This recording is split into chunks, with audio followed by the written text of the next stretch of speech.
The story begins as we see a hero defeating the demon lord, leading the humans to victory and all of mankind celebrating. But after 3 months in the demon realm, we see the demons are holding a tournament to see who will be the next demon lord.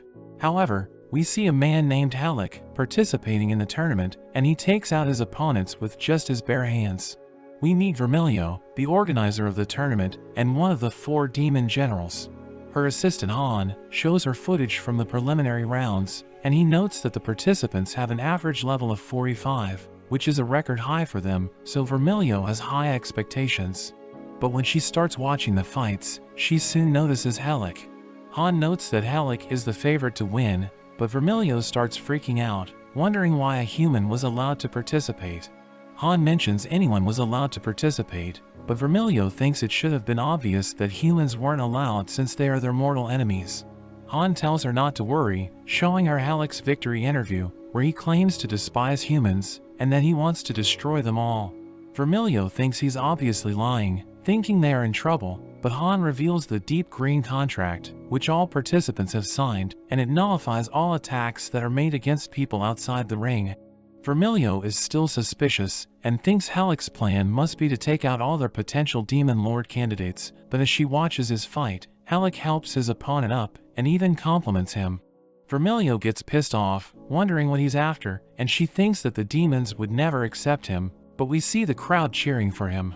Vermilio loses it, setting the castle on fire, and she tells Han that they need to eliminate Helck, but Han tells her that the deep green contract also nullifies attacks made against the participants, and he adds that Helck is level 99, so Vermilio ends up blowing up the tower in frustration.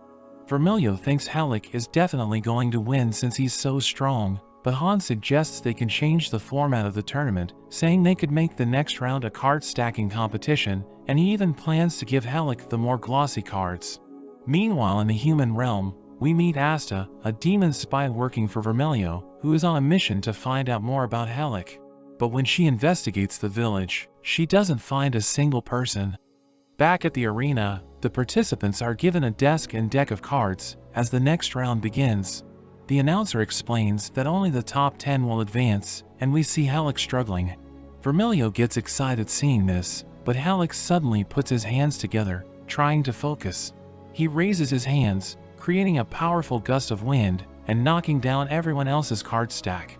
He assembles his house with incredible speed, and he is the first to complete the challenge. Vermilio claims that he broke the rules, so he should be disqualified, but a participant named Kenrose disagrees, thinking that building a house of cards was just an analogy for building up your castle while wiping out your opponents, testing both offense and defense. The other participants believe his explanation, and the arena erupts into chaos as they all start trying to destroy each other's house of cards, while Vermilio burns with rage as she thinks this is all a part of Helck's plan to get the other candidates to fight each other. Meanwhile, we see Asta report back to her twin sister, Ista. We learn that the sisters possess a special ability to telepathically communicate, through fulfilling the condition that they both drink coffee. Asta wonders about the tournament, and we see that Helck is dominating every contest despite Vermilio's attempts to make him lose. Vermilio decides to disguise herself as one of the judges, so she can deliberately lower his score, but it's a cooking round, and Helck prepares an amazing dessert. As Vermilio tastes it, she is just unable to resist, and she gives him a perfect score, allowing Helck to move on to the semifinals. We see Helck messing around with Kenrose, refusing to show him a picture, while Hyura, one of the other candidates, thinks they're both idiots. Kenrose manages to grab the picture, and we see it's Helck with his brother Class. Meanwhile, Ista reports to Vermilio the information her sister has gathered, and it turns out Helck has a huge bounty on his head, and is considered the worst criminal in all of human history, because he killed his own brother, who was the hero that defeated the Demon Lord. Ista goes on to mention that her sister visited 3 towns, and all of them were abandoned. But at that moment, Han frantically rushes in, and reports that Castle Urim has fallen. Vermilio thinks the humans are responsible, but Han tells her that Urim was attacked by strange winged knights, and that the Lord sacrificed himself to save his people. Vermilio and Ista become worried that the humans may know about their capital, and that they might be attacked next. Vermilio is determined to get rid of Helck, and we learn that they've planned a race as the next contest. Han tells her that he has prepared a unique steed for Helck. The participants enter the arena on their steeds, and we see that Helck is mounted on a small, adorable beast. Vermilio worries that this might cause Helck's popularity to spike, and we see that the audience cheers for Helck even more. The announcer named Rocco explains that there are several traps on the course, and the first 4 racers to arrive back in the arena will move to the finals. The race begins, and all the participants dart off, leaving Helck behind. Helck struggles to get his steed to move, as Hyura thinks that the management screwed Helck over on purpose. Helck gets off his steed as the front runners enter the obstacle course. He tries to encourage it and inspires it with motivational words. We see the other racers going through the obstacle, while many get taken up by the traps, as we learn Han made it extra hard to make sure they get rid of Helck. Hyura tries to take out Kenrose, who is in the lead, and Han is certain that the next Demon Lord will be one of them. Helck suddenly zooms across the track, and we see that he is running along his steed. Vermilio urges that he be disqualified for cheating, but Han says they can't do it, assuring her that the obstacle course will take him out. But Helck overcomes the obstacle course with ease, breaking the traps in the process and annoying Vermilio. They panic, thinking the suspension bridge might be a good way to make Helck lose the race, so they plan to rig the bridge to explode when Helck is in the middle of it and cover the rest in oil to make him slip. However, as the staff is rigging the bridge, one of them slips on the oil and crashes into the explosives, causing the bridge to explode prematurely. Vermilio is furious, telling Han that the plan wouldn't work unless the bridge explodes while Helck is on it. True to her word, Helck leaps all the way across to the other side, and we see that he is now carrying his mount. Helck quickly closes the gap and runs past the frontrunners. Kenrose is inspired by Helck's speed, so he gets off his horse, claiming he has the fastest legs in the Empire, and he sprints ahead. Kenrose closes the gap with Helck, and the two race toward the finish line. It's a close call, but Helck manages to take the win. Helck praises Kenrose, and the crowd cheers for them as they celebrate. Ista enters the office with news and tells Vermilio what the reconnaissance squadron reported back. We learn that they sent spies into Castle Urim, but the spies didn't see any humans in the castle. The squadron also reported that there were 103 winged knights in the castle, along with their leader. Vermilio is surprised that the knights captured Urim despite their small numbers. The winged knights are a mystery to them, but she is convinced that they are from the human realm. As she tries to figure out what to do, Azudra, one of the other 4 demon generals, appears. We learn that Vermilio is filling in for Azudra because he was badly injured. Azudra tries to propose an idea, but collapses midway. However, he continues on and suggests that the final match of the tournament be to retake Castle Urim, saying that this way, they can kill 2 birds with 1 stone. Vermilio does not trust Helck, and Azudra tells her that his idea will reveal Helck's real motivations, saying they need to know if Helck is a threat. Vermilio asks him what they would do if Helck turns out to be a threat, as she is worried that Helck will turn on them during the battle. Azudra pulls out a deep green ring from his sleeve and explains that it will prevent the competitors from harming one another. Since they don't know what might happen, they decide that they should send someone strong with the competitors, and they agree that it should be Vermilio, as she is determined to risk her life to defeat Helck if he becomes a threat. 5 days later, we see the 4 competitors put on their deep green rings, as Rocco explains the mission. She tells them that one of the management staff will be responsible for keeping them safe, introducing them to Anna, who is actually Vermilio in disguise.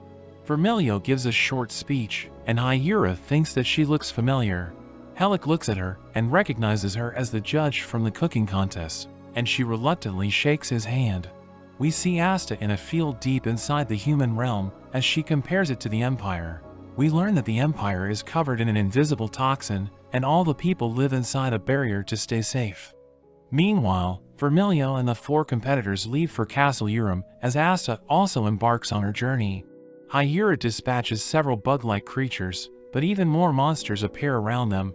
Kenrose explains that the monster bugs were created by the toxin covering the land. A horde charges at Hyura as she slices through the monsters. We meet Dorsch, the 4th finalist, as he offers to help, saying he can take care of all the monsters at once. He explains that if he eats beans, he can create an extremely strong barrier. He eats a bean, and a powerful energy starts to radiate from him. As the monsters get closer, Vermilio asks how long the barrier takes to activate, and is shocked when Dorsch tells her it takes 30 minutes. Realizing that 30 minutes would be far too long, she uses her powers to incinerate the monsters. Seeing the display of power, Hyura's suspicions are confirmed. They arrive at a rest area that's protected by a barrier, where Vermilio notices that Helck is not exhausted like the others. She wonders if he has incredible stamina, or if he is immune to the toxin. In a separate room, Kenrose and Hyura discuss Anna. Hyura thinks Anna is actually Lady Vermilio, saying she must be keeping tabs on Helck. At that moment, Vermilio walks past the room and overhears their conversation. She insists that they are mistaken, claiming she is just Anna from the management. She asks them not to mention this to Helck, and Hyura can tell she really is Vermilio. Later, they all have a meal prepared by Helck, and Vermilio is irritated, thinking that Helck is showing off. She unwillingly tries the food, but finds it to be delicious. Back at the capital, Azudra and Han are playing a game. Rocco informs them about the status of the competitors, and tells them that they are taking an underground route towards Castle Urim to avoid a storm. Han adds that the toxin is more potent down there, and spawns too many monsters. Ista is concerned, and suggests sending troops as backup, but Azudra explains that because of how Vermilio's powers work, more troops would only get in her way. He also mentions that reducing the forces at the capital is risky, since the knights could attack at any time. Azudra assures her that Vermilio is quite strong, but admits that he is a bit worried too. In the underground passage, Vermilio tells them not to bother with any monsters that are not directly in front of them as they sprint through the passage. The competitors are about to get surrounded again, as Hyura warns Vermilio of a huge monster behind her.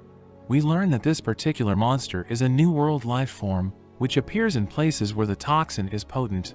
New World life forms attack everything and get stronger through the constant battles. Helck decides to take it on, and the others notice that Helck has a weapon with him now, noting he had been fighting barehanded all this time. Helck jumps up and kicks the monster, sending it flying through a wall. He draws his sword to celebrate the victory, and we see that it's quite small. The monster is defeated with just the kick, and Vermilio burns its corpse to be safe. She wonders if a New World life form appeared in the human realm too, since Helck seemed familiar with what it was. The group comes out of the passage and spots the castle. An intelligence operative reveals himself and leads them to a hidden entrance into the castle. The operative opens the gate, and Vermilio cautions them, reminding them about the rules before they go in. Hyura thinks that Kenrose and Dorsch are pretending to be lazy and planning to jump in at the last minute to take the win. We see that Kenrose actually wants Helck to win, and Dorsch just wants to leave, but Hyura plans to beat Helck by attacking the enemy leader before Helck can make his move. In a flashback, we see Vermilio and Azudra talking about the first time he met Helck. It was just after he had finished creating the deep green contract and was visiting the castle. He saw Helck arrive at the castle and made his way in easily, triggering Azudra's traps, but it had no effect on him, and Azudra ended up getting injured instead. We learn that Azudra trusts Helck because Helck could have killed him if he wanted to. Back in the present, Vermilio still distrusts Helck as they arrive inside the destroyed castle. They spot the knights in an opening, and Hyura tells the others to handle the knights while she fights the leader. Before they can stop her, she rushes toward the leader, and the rest follow behind. They fight off the knights, and Hyura gets close to the leader, when suddenly he attacks with incredible speed, slicing off her arm. The others are shocked as she falls to the ground. The knight leader is about to kill Hyura when Helck calls out his name, Edel. Edel is surprised that Helck was able to recognize him, and he removes his helmet, seemingly pleased to meet Helck. He explains that he managed to retain his personality because of his exceptionally high awakening rate, and that he watched his friends suffer through the awakening process, wishing he had lost his personality instead. Vermilio confirms that the winged knights are humans, and suspects they used sorcery to change their bodies. We learn that Edel gained his powers through the awakening process, and that he grows stronger with each battle. At that moment, countless winged knights approach, as Edel explains that they plan to invade the demon realm.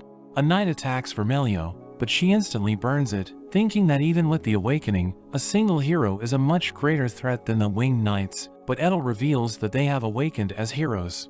We learn that the last hero was born 255 years ago, and Helck and Kless existing at the same time was a surprise to everyone.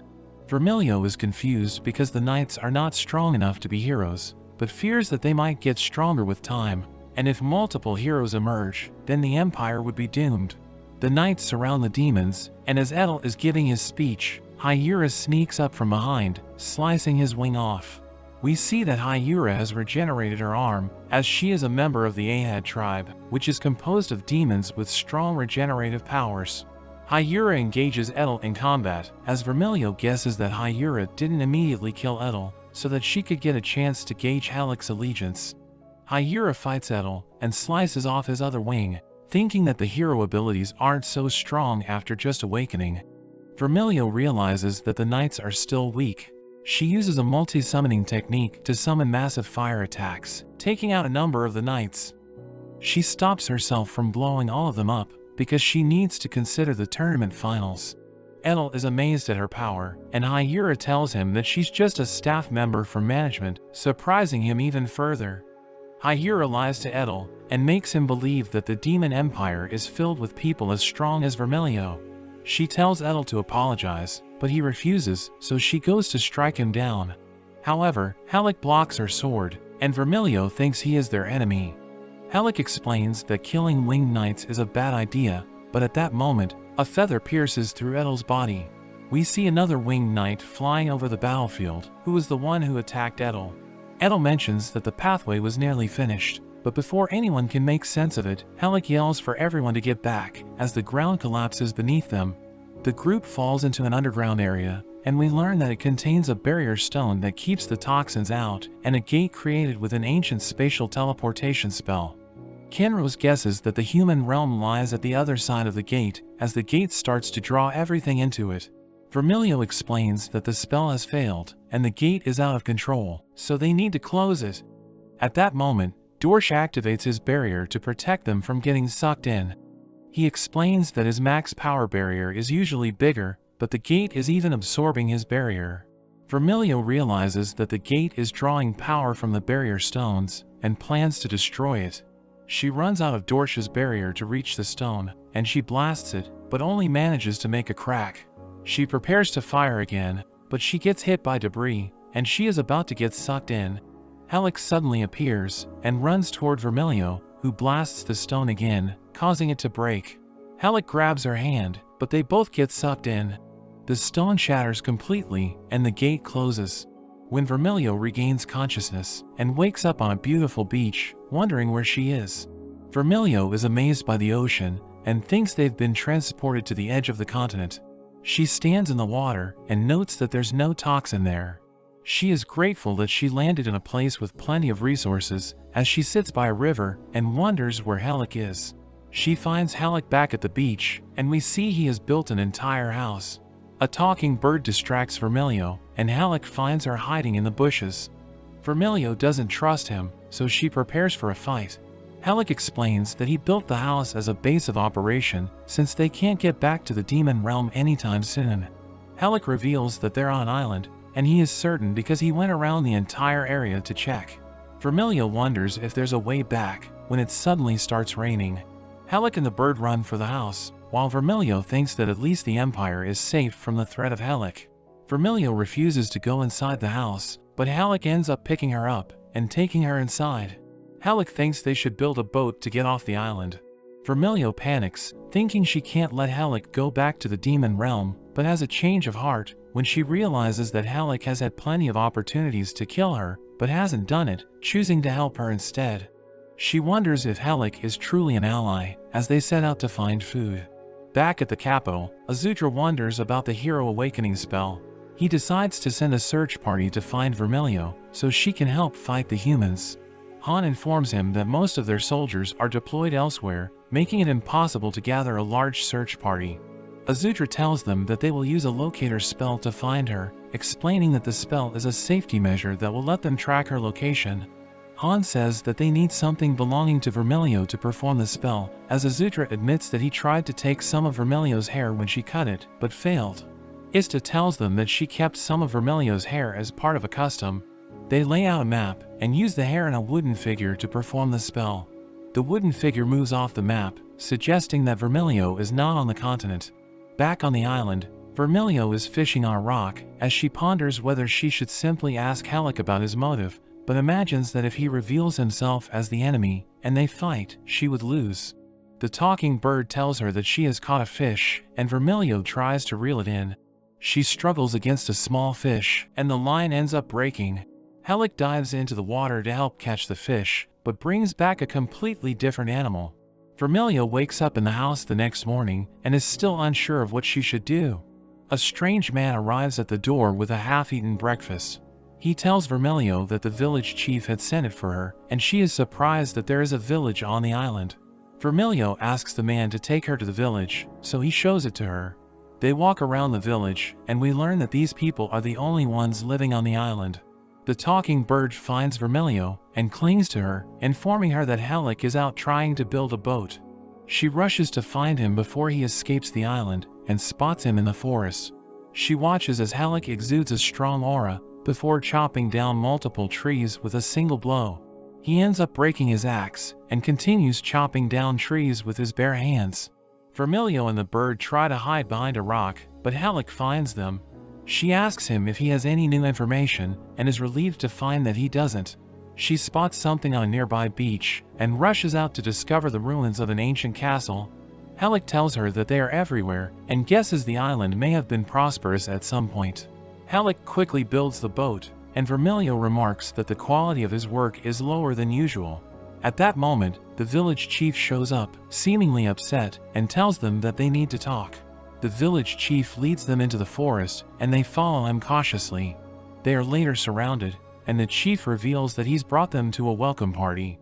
Vermilio admits that she is surprised and appreciates the warm welcome. We learn that Helck has been exchanging his services for supplies from the village to care for Vermilio. The village chief tells Vermilio about the Great Witch, saying she could help them find their way back to the continent. We learn that the Great Witch lives on a mountain and has a wealth of knowledge. Vermilio wants to meet her, but the chief tells her that it's not possible because the mountain is protected by a magical barrier. Vermilio spends the day with the villagers, waiting for the Great Witch to come down from the mountain. She tells Helck that she is mentally exhausted because of the villagers, but appreciates their kindness. Helck compares them to the demons, but Vermilio tells him that demons are evil, mentioning a barbarian tribe that eats people, along with other tribes in the empire.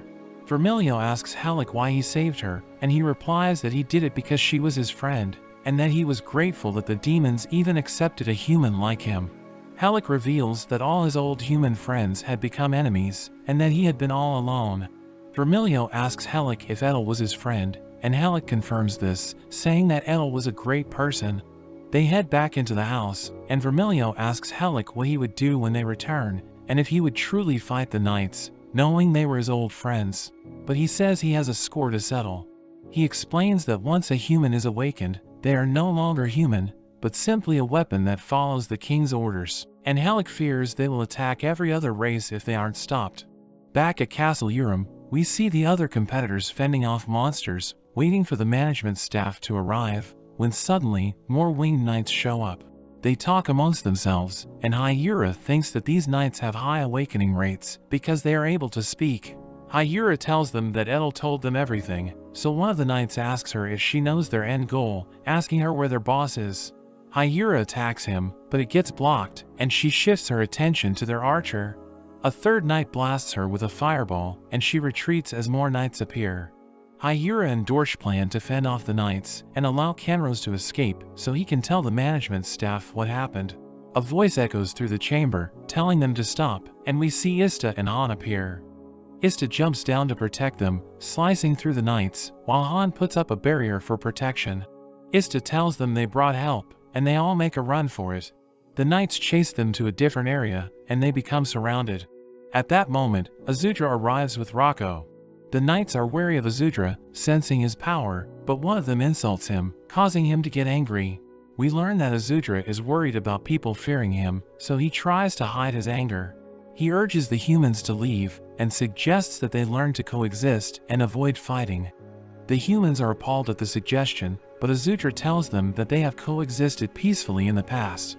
During his exposition, a knight attacks him, revealing that they were ordered by the king, so Azudra realizes that he has no choice. He unleashes his power as giant vines emerge from the ground, instantly defeating and capturing all of the knights. The humans think that he must be the boss, but Azudra tells them that he is just one of the 4 generals. The group is stunned by Azudra's power, and we learn that he can manipulate any tree in the demon empire, and that he considers himself to be the weakest of the 4 demon generals. Azudra tells the captured knight that he is just another citizen, and that the castles they destroyed were just 2 of many, making the knight think that defeating the demons would be a lot harder than he thought. Azudra urges them to surrender, and a knight remarks that he doesn't sound like a demon, since they thought the demons were supposed to be evil. Ista senses a presence, and an arrow flies toward Azudra, but he deflects it. We see more knights shooting arrows from the castle walls, so Han puts up a barrier for protection. Ista realizes that they are aiming for the captured knights to kill them, and Hyura notes that it's just like what happened to Edel. The other knights disappear, and Azudra asks the surviving knight what happened. We learn that the heroes grow stronger by accumulating experience on the battlefield, and that they are going to endlessly attack the demon empire until they are stronger than all of them. The knight lifts his sword, as he says that heroes don't die, and are born over and over again. He takes his own life, and the knights' corpses disappear from the battlefield. We see them get resurrected inside a castle in the human realm, where we meet the human king, who tells the knights how evil the demons are. We see Asta spying in the castle, confused when she sees the knights magically spawn. She suspects the knights are preparing for a war council as they all fly off again. Back at the battlefield, Azudra shows appreciation for the others, as Han sets up a barrier using a stone to protect them from the toxin. They all rest as Ista receives a message from Asta, informing her about what she saw and confirming that the knights were indeed resurrecting. The group has an emergency discussion to assess the situation, and Rocco explains all the problems the eastern region currently faces, starting with the most important. We see the problems are the disappearance of Vermilio, the human threat, the monsters in the east, the vacant demon lord position, and Helck. Rocco goes on to explain the threat from other nearby powers in the region, with the northern powers being the most worrisome and the humans from the east as the least. The others think that humans are ranked too low, and we learn that humans are the weakest race amongst all the other races, except for their hero. Azudra, taking everything into account, ranks the humans at a threat level greater than SSS. We learn that more than half of the Empire's troops are posted at the northern defense line, and if the humans grow stronger, there won't be enough troops to defend against them. Azudra shares a strategy to nullify the humans' ability to resurrect, explaining that the ability comes from a spell, so they should kill the spellcaster, who is the human king. Han asks him how he is so sure, and we learn that a long time ago, Azudra fought a hero capable of reviving, and discovered that it was because of the king's magic. The spell is similar to Azudra's deep green contract, but stronger, and it allows awakened heroes to resurrect at the human king's feet. Ista asks how the human king is able to use such advanced magic, and Azudra figures that they must have another type of awakened being, explaining that if a hero is the combat type, then the king must be a support type. Azudra says that for now, they should prioritize defending against the next attack, and then try to retake the castle. After that, they will send an elite force to kill the human king. We see the demons working to reinforce the castle, as Kenros tells Dorsch that he doesn't like fighting, but Dorsch tells him that they don't have a choice. Hyura and Ista worry about Asta, and we learn that Asta was trained by Hyura. Azudra returns to the place where the gate was hidden, saying the passageway may not have completely disappeared, so if they reopen it, they will find Vermilio. But he says that he can't open a gate big enough for them to get through, so he gives Han some items instead, including a deep green pathfinder, a magic wand that points in the direction of the Empire, along with a letter explaining its function. Azudra opens a small gate, and Han passes the items through it. We see that Azudra is drained and exhausted from opening the gate. On the island, the talking bird discovers the items. We find Vermilio trying to cook a meal, but isn't satisfied with the taste. She notices the fire is about to burn out, and the bird returns with more sticks to burn. We see the bird throwing in the sticks, as well as the items that it found, but Vermilio is just glad that the fire is back. After everything Helck has told her about his past, Vermilio sees him in a new light and is no longer suspicious of him. She is interrupted when a villager comes up to inform her of the Great Witch's arrival at the village. Vermilio runs off, telling the villager to let the others know where she's going. At the village, Vermilio arrives to find out the witch has already left. She's frustrated at herself for being too slow, but Helck enters with the villager, who apologizes and reveals that she is late because he took a nap on his way. The village chief reassures them that he told the witch about their situation and that she has voided her barrier to allow them to visit her. Vermilio and Helck head to the witch's residence with the bird, who we learn is named Pee-wee. When the group gets to the witch's house, they immediately sense the monstrous aura surrounding it. Vermilio is intimidated, but she continues forward. At the top of the mountain, the group is greeted by a creature similar to Pee-wee, and they meet a beautiful woman who we learn is the Great Witch. Helck introduces himself to the witch, who says that since they helped the villagers, she is willing to aid them in getting back home. The witch tells them that the continent they seek lies in the northwest. This intrigues Vermilio as she realizes there may be more continents out there. The witch then looks at Helck, advising him not to rush himself and leave unprepared. She tells them to prepare rations and a sturdy ship to withstand the storms. She also tells them to catch a rare sea creature named the Korstag, to help guide them through a troublesome stretch of the ocean. She shows them what it looks like, and Vermilio realizes it's the creature they caught back at the beach. Helck runs off to catch the Korstag, while the witch offers Vermilio a place to stay for the night. Vermilio confronts the witch, asking about her identity since she is different from the island's residents and seems to possess great knowledge. The witch brushes off her suspicions and instead tells Vermilio to focus on her own problems. She warns her that Helck is far more dangerous than she can imagine, revealing that Helck has the potential to bring about a great calamity. Back at the village, the villagers have finished building and loading the ship, and Helck captures 3 Korstags for the journey but releases 2 of them, keeping 1 for their trip. Helck and Vermilio bid the villagers farewell and thank them for their hospitality throughout their stay. The witch meanwhile explains to Helck that the ship will run with the help of a box that Vermilio's magic can power up. If the box breaks, they will have to row the rest of the way. After saying her goodbyes to Pee-wee, Vermilio is ready to board. The 2 set off on their journey back as the villagers wave at them. The witch ponders over what choices Vermilio will make but is confident that she will overcome any challenges that she will face. On their journey, Helck mentions how the witch looks like Vermilio, and she admits that she suspects that the witch is from their kingdom but wouldn't tell her anything. Suddenly, Vermilio notices Pee-wee pop out of a barrel, excitedly telling her it decided to come with her. Vermilio is furious, thinking the journey is too dangerous for him, until she sees he has a letter for her. The letter is from the witch and states that Pee-wee would make a great companion for the journey as it has experience traveling with the witch, and its body is surprisingly durable. She also advises Vermilio to relax and pat Pee-wee's fluffy body when she wants to calm down. Helck welcomes Pee-wee on board, but Vermilio is still unconvinced and demands they turn around to send Pee-wee back, when she is suddenly interrupted by a giant octopus that emerges from the ocean. Helck gets ready to fight it, but Vermilio stops him and uses the box to propel them safely away from the monster. She then yells at Pee-wee to return, but Helck convinces her to let it stay, saying he will keep Pee-wee safe. She remembers the witch's advice and agrees on the condition that they send Pee-wee back if it gets too dangerous. The crew continues their journey until they reach the stretch of sea that the witch warned them about. As instructed, they tie the Korstag to the ship and release it into the water, and it takes them in the right direction, leading them safely out of the fog. They continue without much trouble until they encounter a storm and end up being pulled into a whirlpool. The giant octopus also re-emerges to add to their troubles, and Helck gets ready to take it on. The octopus attacks, and Helck recklessly launches himself at it, landing a strong punch. However, it has no effect on the octopus. When Vermilio tries to help, Helck stops her, telling her to escape while he fends off the monster. Vermilio protests at first, but upon seeing Helck's determined look, she decides to listen to him. She guides the ship out of the whirlpool as Helck continues fighting. We see Helck get bitten by the monster as it wraps its tentacles around him. Vermilio watches helplessly as the monster pulls Helck underwater.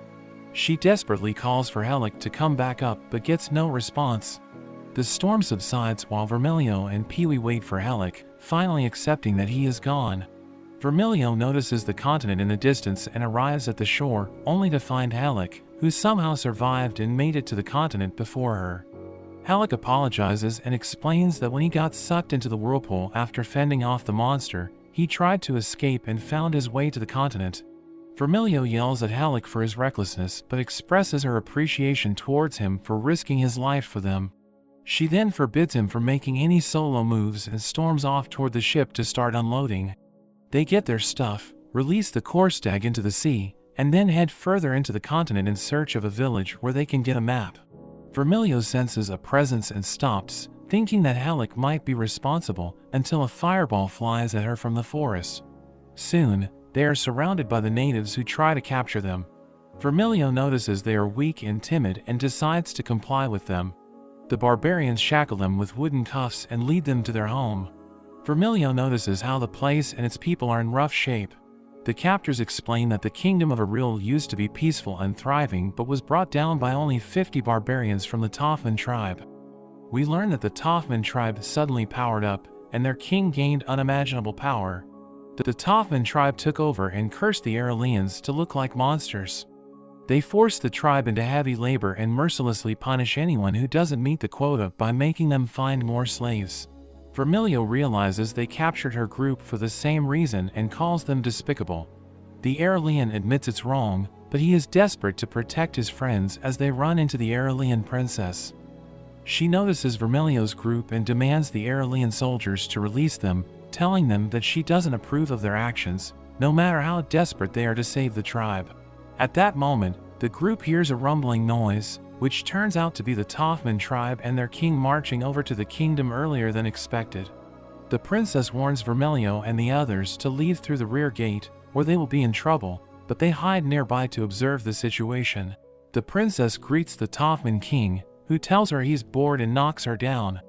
The Toffman king tells her that he wishes for conquest and wants to use the Aurelians as soldiers in his army to take over other kingdoms. The princess protests, saying this goes against their agreement to spare them if they surrender. However, the Toffman king brushes her off, saying that the agreement will hold if they fight and claim victory on the battlefield as well. The princess argues that her people are too weak to fight, but the king demands they get on his wagons or he will massacre them. Helck jumps in and gets between the Toffman tribe and the Aurelians, demanding the king to stop. Vermilio joins him, casting a firewall to keep the Aurelians safe while Helck prepares to take on the Toffman tribe. The king orders his soldiers to attack, but Helck slaps them away with no trouble. Frustrated at his soldiers being useless against Helck, the Toffman king takes matters into his own hands and faces Helck. He punches Helck, creating a cloud of smoke with its force. Everyone except Vermilio is afraid that Helck has lost. The king then demands Vermilio to tell him where she's from, so he can ravage that place. Vermilio brushes him off, saying she will only fight him if he defeats Helck. Right on cue, Helck emerges from the smoke behind the king. The king is shocked that he survived his punch and launches a flurry of attacks, but Helck is unaffected by them. Helck punches the king back and launches him into the sky, defeating him instantly while everyone marvels at his strength. He demands the king to release the Aurelians and never show his face again. The king stubbornly refuses, and Vermilio notices an aura emerge around him. The Toffman king grows in size, becoming more monstrous, and looks menacingly at Helck, who seems unfazed as they get ready to face off again. The king strikes at Helck, but ends up punching the ground as Helck dodges his attack. The king continues screaming and punching the ground, appearing to have completely lost control of himself. Vermilio tells the Aurelians to get to safety and leave the situation to her. Vermilio launches a fireball at the king, dismembering his arm, only for it to regenerate immediately. Helck emerges from the cloud and stands in front of the king, while Vermilio feels she is too weak to fight the king herself. Helck punches the king's arm, blowing it off again, and Vermilio is amazed at how powerful Helck is even without using any magic.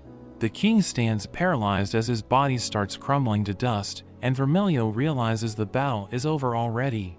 We learn that the king used all of his life energy to boost his power. Vermilio speculates the reasons for the Toffman tribe's power boost, despite there being no toxin covering the land, and feels that something strange is going on. A Toffman soldier surprisingly thanks them, followed by the rest of them before they leave. Vermilio realizes that they were unable to defy their king the whole time. Suddenly, all the Aurelians, having been freed from the curse, start glowing and transforming back to their original forms. The princess announces the end of the Toffman tribe's rule and bows to thank Helck and Vermilio. The princess asks them for their names so her kingdom can remember their heroic deeds and songs and tales, and Pee-wee excitedly tells them. The Airlians celebrate with the group all night long, chanting their names in praise. The next morning, Vermilio gets ready to depart west, towards two large kingdoms, hoping to find a map that will lead her back to the Empire, as Helck waves at the Airlians, who wish them a safe journey ahead. A passing traveler informs them that the two kingdoms were destroyed after a violent war. He points them toward another town in the distance where they can learn more about the war. In the small town, the group encounters a mysterious lady by a fountain singing about a hero named Angus, so they assume she is one of the survivors of the ruined kingdoms. They find a map seller with a map of the Empire, but he demands 50,000 len for it. Vermilio requests that the shopkeeper hold onto the map while they arrange the money. They sell off the crystals they received from the Airlian princess, which only nets them 25,000 of the 50,000 len they need for the map. The two start thinking of ways to earn money quickly, when suddenly, they hear a person announce that there is a cooking competition with 30,000 len as the prize money. Vermilio realizes that Helck can win with his skills, so she signs them up for the contest. Another contestant named Ajikaba joins in, and we learn he is the undefeated champion of the cooking contest. There are also other formidable opponents, like Munmi the mild taste, and Tuga the spicy sauce, who join the contest, and we see that the head judge is Master Rio Raiden, who is well known in the cooking world. The competition starts, and the theme is one-pot dishes. The audience cheers at the dishes being created by the other contestants, while hardly noticing Helck and Vermilio. The audience continues to mock them until they see how skillfully Helck chops his vegetables, making it look like he's frozen in place. The other contestants are also intimidated by Helck's skill, and Vermilio tells them how he won the Demon Lord competition. The competition heats up as everyone starts seeing Helck as a serious competitor. Meanwhile, Pee-wee is listening to the mysterious lady singing by the fountain. We learn that Pee-wee went looking for popular foods to help Helck and got lost in the process. The lady offers to help Pee-wee find the others. At the competition, it is time to taste and judge the dishes. All the contestants are confident in their dishes, making Vermilio nervous. Rio starts tasting the dishes. He scores Tuga's and Munmi's dishes 70 points each, and Ajikaba's dish 98 points, but when he tastes Helck's dish, he scores it 120 points, making them the winners. Ajikaba is devastated and vows never to cook again, but Helck praises him, which inspires him to improve. He gives Helck his personal recipe book and departs on his cooking journey. Just as Vermilio thinks Pee-wee is missing, he appears behind her and learns that he is late, and the competition is already over. With the prize money, they buy the map, and learn they need to head northwest to reach the Empire, meaning they must pass through the ruined kingdoms on the way. The map seller warns them to avoid the abandoned kingdoms, but when they ask why, the lady from the fountain appears and informs them that a warrior of darkness prowls that area. We learn that the lady's name is Madame Iris, as she explains that crossing paths with the warrior of darkness means certain death. Despite the warnings, Vermilio decides to take the route anyway to avoid wasting more time. Before they leave, Madame Iris tells Pee-wee something, and then the group departs, soon arriving at the ruins of the kingdom. They walk through the ruins until Vermilio suddenly stops, frozen by a menacing aura. The sky darkens, and the warrior of darkness materializes. They try to run away from the warrior, but it catches up to them instantly. Just as it is about to attack, Helck swoops in and punches it away. Vermilio realizes that the warrior of darkness possesses the same aura as the Toffman king. However, her thoughts are abruptly interrupted by Helck, who urgently instructs her to take Pee-wee and escape while he confronts the warrior in battle. Vermilio says she will return to help once she has ensured Pee-wee's safety. Helck and the warrior start fighting, and Helck is injured immediately. Vermilio is shocked to see Helck struggle and realizes that the warrior draws power from a sinister source. She hurries to get Pee-wee to safety so that she can return to help Helck. Pee-wee then notices something and we see that Helck manages to break the warrior's sword. When Vermilio thinks the battle is over, the warrior regenerates his sword with the shadows. After hiding Pee-wee away, Vermilio returns while charging a powerful spell. She launches it at the warrior, who remains unaffected. However, her attack leaves the warrior wide open, giving Helck an opportunity to land a strong punch on him. The warrior is thrown backwards by the force of the punch, but quickly recovers and teleports to Helck, slashing him across the chest.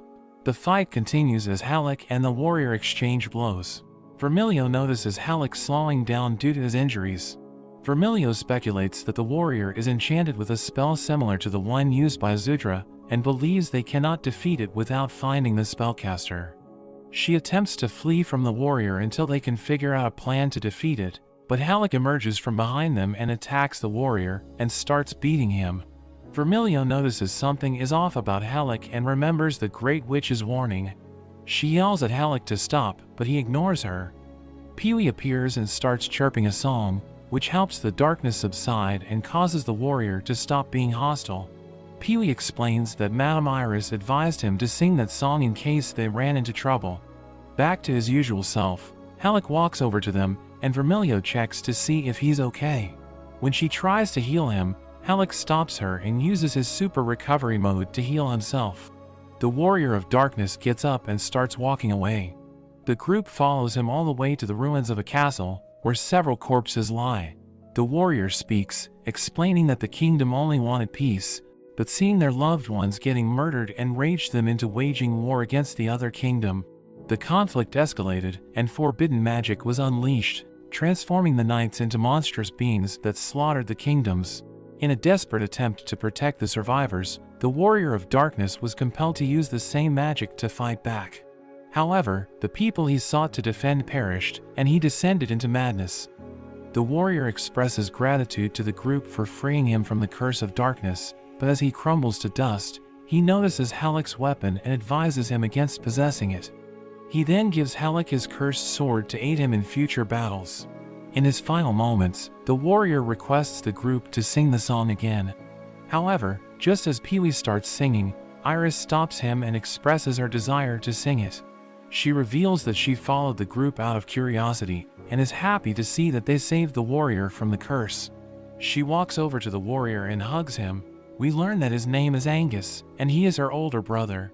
Angus is shocked to see her alive, and Iris explains that even though the hex deprived him of awareness, he still managed to protect her and save many people for their kingdom.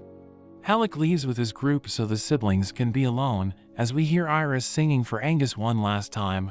The group continues onward and reaches the ruins of the next town. Pee-wee suggests they race across the walls, but Vermilio protests, saying it's dangerous. However, Vermilio eventually joins in. Pee-wee reaches a gap in the wall, and Vermilio laughs at him, thinking he lost. However, Pee-wee flies into the air and gets ahead of them, but while he's too busy celebrating, he flies straight into a monster's mouth. Back in the Empire, we see the winged knights and demons engaged in a fierce battle, with the demons easily winning. Ista watches the battle unfold and recounts the situation. We learn that the humans launched another attack on Castle Urim, but were intercepted by the defense forces. Azudra managed to retake the Demon Lord's castle with his special assault team, reinforcing the castle's defenses to hold against another invasion. Since the winged knights can resurrect endlessly, they keep launching continuous attacks, but the demons manage to fend them off each time. Knowing that humans will soon reach their full potential as heroes, Ista is anxious, but she tries to have faith. Meanwhile, Han updates Azudra on the status of the battle, reporting that they have captured 5 knights. However, capturing more is difficult since they have countermeasures to avoid being captured alive, and Azudra admits that the plan to capture the knights is not paying off well. Ista then enters to report her findings on the humans' combat level. We learn that they have reached level 30, with their leader Edel reaching level 36. Han comments on the difficulty of raising combat level, and how the humans' hero status is helping them progress quickly. Azudra suggests reinforcing the army, or they might start taking casualties, but knows that they lack the numbers. Ista reports the results of the Demon King's combat level evaluation. We learn that Hyura is at level 52, and their other soldiers are around level 40, so Azudra is reassured that they will be able to hold out for longer.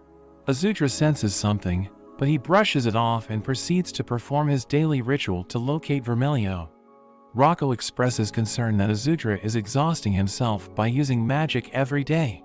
Azudra reassures her, insisting that he is perfectly fine. However, Han argues that he is lying and is actually quite weak. Rocco advises Azudra to take it easy for the sake of the troops' morale. Azudra assures her that he will perform the ritual less frequently if he fails this time, but Han once again accuses him of lying, and Azudra tells him to be quiet. We learn that Azudra has been performing the locator spell daily to keep track of Vermilio and ensure her safety. Azudra begins the ritual and is surprised to see when the doll lands within the map, confirming that Vermilio is getting closer. Azudra immediately requests a detailed map of the region to pinpoint Vermilio's exact location. Meanwhile, we see the winged knights arguing in their castle, while Asta watches them. Asta learns that the knights aren't focused on winning and have other goals in mind. The knights end the meeting, but one of them senses Asta in the shadows and rushes over to find her. Asta hides in time, and the knight thinks he must have just imagined it, but Asta figures that their hero abilities are growing sharper as they couldn't sense her before. Back at the castle, Han assembles a small search party on Azudra's orders to find Vermilio. Based on her movements, Azudra sees that Vermilio knows her way back to the Empire. Ista asks them if Helck is still with her because she is worried that he might turn out to be an enemy, but he reassures them not to worry. Han clarifies that Vermilio is either bringing Helck back as an ally or not at all. Azudra expresses trust in Vermilio's judgment, as she had the opportunity to observe Helck closely for a long time. Han believes that Azudra had trusted Helck from the beginning, but he clarifies that even he isn't fearless enough to blindly trust him. However, his initial instinct was to have faith in him. Azudra then discusses his desire to resolve matters peacefully, acknowledging that there are good and bad people among all, including humans. We witness him reminiscing about an old friend who appears to be human. In the desert, Vermilio and the rest of the group engage in a battle against monsters as they make their way to the Empire. We learn that Vermilio has been trying to stop Helck from fighting ever since he lost control in his last battle. Although she is convinced that Helck is not an adversary, his immense power unsettles her. Helck requests a conversation with Vermilio. After setting up a fire, we see Vermilio and Helck enjoying some hot chocolate when Helck shows her his short sword. We learn that the sword is broken and used to be a longsword called Hero Killer. Helck explains that while the sword has lost most of its magic, it still has enough power to kill a hero. He then asks Vermilio to take the sword and use it on him if he loses control again. Vermilio admits to Helck that she was initially suspicious of him but has changed her mind after observing him on their journey and refuses to take the weapon. Helck explains that it's a favor that he wishes her to consider once he tells her everything about his past, the power of heroes, and the human realm. We see Helck when he was 8 years old and very poor, pleading with a lady to pay him more for his work, but she refuses and shuts the door. On his way back, he sees his younger brother Kless getting bullied by older kids. Helck tells them to stop, but they are arrogant because of their nobility status. They threaten him, telling him he must not defy them. Helck agrees, but asks that they hit him instead of his brother, and they begin beating him up. We learn that Helck and Kless were orphaned at a young age when their village was ravaged by monsters that killed their parents. Helck took on the responsibility of caring for Kless, and the two headed to the royal capital to search for work, only to be abused by the nobles. After the bullies leave, Kless comes crying to Helck, who encourages him to be stronger. Kless expresses concern about Helck's injuries, but he reassures him by demonstrating his ability to heal instantly. In the present, Vermilio is shocked to hear this and speculates that he had awakened his hero abilities when he was just a child. Helck then continues his story, and we see Helck and his brother being regularly abused by the elites who would set fire to their home, throw away their food, or take their hard-earned money. Even then, it was impossible to leave because dangerous monsters were spawning outside the city walls. Despite their mistreatment, the two kept a positive outlook, hoping to leave the city when there were fewer monsters outside. Helck wished to travel with Kless and find a more peaceful place to live. One day, Kless falls dangerously ill due to malnutrition, and a man from the slums tells Helck that he won't make it through the night. Helck blames himself for not providing enough food and sets out to find a doctor for Kless, planning to pay for it with his savings. The man tells him to give up, saying no one would help him, but Helck is determined to save his brother. He carries Kless on his back and searches door to door for a doctor. No one in the city is willing to help them, but Helck doesn't give up and tries to keep his spirits up by talking about their dreams of traveling. Kless continues to get weaker, and Helck desperately begs the people around him to help, only to be harassed by them. As he is about to give up hope, a noble girl approaches him and asks what he wants, so he tells her his situation, and she runs off and calls for her father to help them. Her father takes them to his residence and gets a doctor to help Kless, who barely manages to survive. Helck is deeply grateful to the father, and after meeting these kind nobles, the brothers' lives change completely. 15 years later, we see humans desperately fending off monsters from infiltrating the city walls. The soldiers are too weak to fight them and are about to be defeated when Kless arrives and kills one with a single swipe. We learn that Kless is now the captain of the 3rd Infantry Regiment and is 18 years old. He leads the soldiers to charge at the monsters. The soldiers return to the town, and we see 22-year-old Helck watching them from above. We learn that the man who saved them was a member of the Raffid family, who had supported the royal family since its founding. The girl who helped Helck was named Shalami, the eldest daughter of the family. She visited the two after Kless recovered and became their friend. We see the other nobles stop harassing the brothers once they see Helck and Kless being close with Shalami and her family. However, Kless is not satisfied knowing that other people still suffer in the slums. He thinks that the people are too worried about monsters to care about fighting the injustice of the class system in the capital. Kless decides to join the army when he grows up to bring peace to the capital by defeating the monsters. We see Kless training hard and learn that he joined the army at 16 and got promoted to the rank of captain at 18. Mr. Raffid comes to greet Helck, and they discuss Kless and his achievements. Raffid suggests that Kless may become the savior of the kingdom. As Raffid is about to leave, he turns to Helck and tells him that he is strong enough to fight alongside Kless, which could increase their chances against the monsters. But Helck says he's just an amateur and is better suited for labor work. While waiting for Kless to return, Helck notices him with Shalami and wonders if they might be in love. The two notice him, and they head to a pub to enjoy some drinks together. Kless tells Helck that he might be headed for another expedition outside the capital and might not see him for some time. Helck wishes him a safe journey and promises to cook him a nice meal upon his return. After Kless leaves for his expedition, more monsters start spawning near the capital, so the kingdom enacts a military draft. Helck is sent on an expedition where his group encounters a dangerous monster, which Vermilio determines to be a New World life form. Helck tells her how terrified he was of that monster but stayed to fight it as his comrades needed him.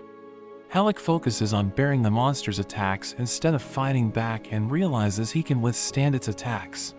He changes his tactics and counterattacks the monster, exchanging blows until finally defeating it. After the battle, the squadron informs Edel that they can't help him anymore since their commanding officer and captain are dead. We learn that Helck's squadron was assigned the task of saving Edel's town from monsters, as Edel himself had requested assistance from the capital. The squadron leaves, but Helck decides to stay behind and accompany Edel back to his town. Upon reaching the town, Edel is devastated to see it has been completely overrun by monsters. Helck tells him that it may not have been too long since the town was overrun, and there might still be survivors they can rescue. With this in mind, they proceed to offer their assistance. In the town, they search for survivors and come across a woman skillfully fighting off the monsters. They decide to join her in defending against the monsters. The woman is surprised to witness Helck effortlessly defeating the monsters with his bare hands, but Helck tells her that her swordsmanship is just as impressive. The woman explains that her sword is enchanted with magic specifically effective against monsters, which is how she fended off the monsters. She then asks Helck to share his secret, but he humbly tells her that he used to work as a construction worker, but she assumes that Helck is just playing dumb. Meanwhile, survivors approach Edel and inform him that the townspeople have been evacuated to the nearby castle grounds with the assistance of a group of mercenaries. We find out that several mercenary groups had formed, specializing in fighting monsters for money. We learn that the woman's name is Alicia, and she is the leader of the mercenary group that passed by when they noticed the town was in trouble. Edel asks Alicia to stay back and help his town, and she tells him that she will only be able to do so if Helck joins her group, to which he agrees. Helck then spends his days fighting as a mercenary alongside Alicia, Edel, and their other companions, enjoying their time together. One day, Alicia and Helck are discussing their progress in eradicating monster nests when Alicia mentions how incredible Helck's abilities are. Alicia tells Helck that she comes from a family of mercenaries and that her grandfather was a hero who fought demons. She tells him that seeing his strength made her realize her own limits, but she still thinks he is amazing and can save more people than she ever could. She asks him to stay in her group after they are done saving the town. Helck continues to fight alongside Alicia for 4 years, but despite their efforts, the number of monsters doesn't seem to decrease. Meanwhile in the kingdom, they discovered the Demon Lord's castle during an expedition and announce a mission to kill the Demon Lord, suspecting the demons to be behind the rise of monsters. But Vermilio knows that demons are not responsible for all the monsters. The human king assigns the task to Kless, who sets off to defeat the Demon Lord. As Helck and the mercenaries discuss Kless, we learn that he is accompanied by the heavy infantry commander Zeruzian, the great sage Mikaros, and 5,000 soldiers. Alicia yells at the others to be more sympathetic to Helck, but Helck is confident that Kless will win. Kless defeats the Demon Lord 3 weeks later, stabbing him in his head. While the city celebrates his victory, Helck rushes to see Kless, and learns he was critically injured and poisoned during the battle. Mikaros, the man who cured Kless when he fell sick as a kid, comes to see him, and we learn that he is the great sage who fought alongside Kless in the recent campaign. He apologizes for being unable to help Kless during the battle but promises to save him. Back in Edel's town, Alicia notes how the number of monsters remains the same despite defeating the Demon Lord. Everyone brushes off her concerns, but they turn out to be true when word reaches the kingdom that a horde of monsters is headed their way. The threat of the imminent attack leaves the citizens in chaos, who demand that Kless come out to fight the horde. Alicia tells Helck to ignore them and help fight the monsters, but Helck suspects that the Demon Lord may have resurrected and sent the monsters, so he decides to take matters into his own hands and kill the Demon Lord himself. We see Helck walking alone towards the Demon Lord's castle. He walks through the destroyed remains and discovers strange mannequins resembling soldiers from the kingdom. At that moment, he senses a strong presence and follows it, only to come face to face with Azudra, who is wandering around the castle. Azudra is surprised to see him and tries to stop him from proceeding, but Helck is determined to defeat him, believing he is the Demon Lord, but he falls right into Azudra's trap. However, Helck manages to escape the trap unharmed, and Azudra fights back using his powers. Helck relentlessly attacks him until he realizes that he is not the Demon Lord. Azudra tells him that the demons are not responsible for spawning the monsters and discovers that Helck is not the hero who defeated the Demon Lord. Azudra explains that the Demon Lord's castle is just a small part of the Demon Empire, and that he is one of the 4 generals who help rule it. He assures him that the demons have no intentions of waging war against the humans, and tells him that the uptick in monster activity is due to the fallout of the siege on the Demon Lord's castle. Helck is shocked to learn that the castle was actually preventing monsters from spawning. He asks Azudra why he's at the castle, and Azudra takes him to the burial site he made for the demons who died from the attack by the humans. Helck asks him if he despises the humans for killing them, and Azudra says he does, but the demons were already aware of the risk when taking up the post. He explains that the demons hope to reforge their friendship with humans like they once had. The two discuss the relationship between humans and demons, and Helck's perception of demons changes completely. He wonders why Kless would still fight the Demon Lord after learning the truth. Helck asks Azudra whether peace between the 2 kingdoms can be established, and Azudra says it's possible, telling him about the competition for the next Demon Lord. When he returns to the human world, he sees the aftermath of a battle between the monsters and humans and rushes to the kingdom to find his friends. He is relieved to see them safe and sound and learns that the nobles have shut the city's gates, forcing the soldiers and mercenaries to face the monsters, resulting in the death of all the others. We witness Alicia screaming at a noble for closing the gates, and the noble tells her that their lives matter more. Alicia becomes enraged, and Edel has to hold her back. The mercenaries ask Helck to check on Alicia and Edel, who are at the castle, demanding that the commander be held accountable for their actions. On his way to the castle, Helck notices the citizens gathered around some demons who were captured during the siege and throwing rocks at them. Helck becomes infuriated, and after some hesitation, he steps forward in front of the crowd, telling them to stop, but is only met with more aggression as they throw rocks at him. One of the demons tied behind him tells him to inform Azudra about the power of the new world that is hidden among the humans. He is abruptly interrupted by Mr. Raffid, who warns Helck not to be fooled by the demons. But at that moment, the demons suddenly transform into monsters and attack the crowd, but we see 3 human soldiers emerge and swiftly defeat the monsters. Helck is astonished by their formidable strength, and Raffid explains that they were blessed with the power of heroes, urging Helck to have faith in him. Later, Raffid announces what they learned about the demon realm and explains his plan to defeat the demons by using the power of hero awakening. The artificially awakened heroes help fend off forthcoming demon attacks, and the kingdom, now safer, begins to prosper. Helck is still unconvinced that the demons are evil but doesn't tell anyone about his conversation with Azudra. While hanging out with his friends, the mercenaries offer him and Alicia coupons to go on a date to a new restaurant, but Helck doesn't understand it's a date and just thinks it's a chance to tell Alicia about his doubts. Alicia goes to get ready for the date, and Edel comes in to cheer Helck on, who is still completely oblivious. Suddenly, one of Klessa's companions from the expedition comes in and urgently asks Helck for help. But that's where this video ends. Remember to like and subscribe to the channel. Thanks for watching, and I'll see you next time.